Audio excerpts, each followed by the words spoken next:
সারা দেশে কবরস্থানগুলোতে লাশ এবং কঙ্কাল যে চুরি হচ্ছে থেকে আমরা লক্ষ্য করছি যে এই বিষয়ে কোনো সুনির্দিষ্ট আইন নেই বাংলাদেশে।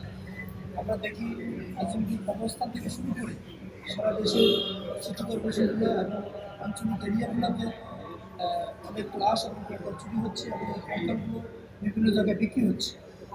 এবং এই বিষয়ে আমরা পত্রিকায় দেখেছি বিভিন্ন জনকণ্ঠ, প্রথম আলো সহ বিভিন্ন পত্রিকায় অনেকগুলো রিপোর্ট আমরা প্রতি সাপ্তাহিক দেখছি।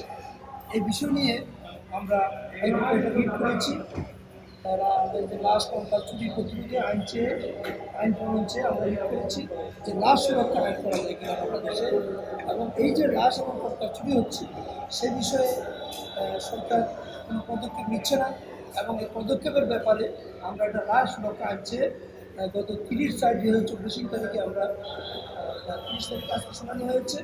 আমরা 14 মার্চ 2024 তারিখে মানবাধিকার ও সমাজ উন্নয়ন সংস্থা মহসুসের পক্ষ থেকে আমি মহসুসের চেয়ারম্যান ডক্টর গোলাম ভূঁইয়া আমি নিজে বাদী হয়ে এই রিটটা দায়ের করেছি।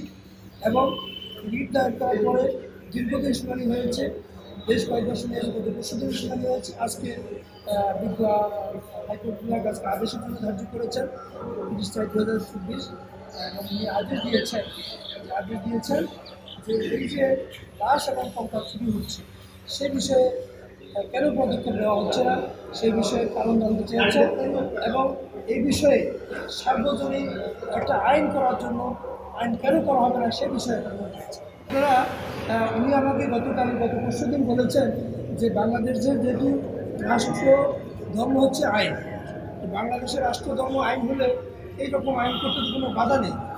তো সেখানে উনি বলছেন যে আপনি কোরআনের কিছু রেফারেন্স দিতে পারেন কিনা।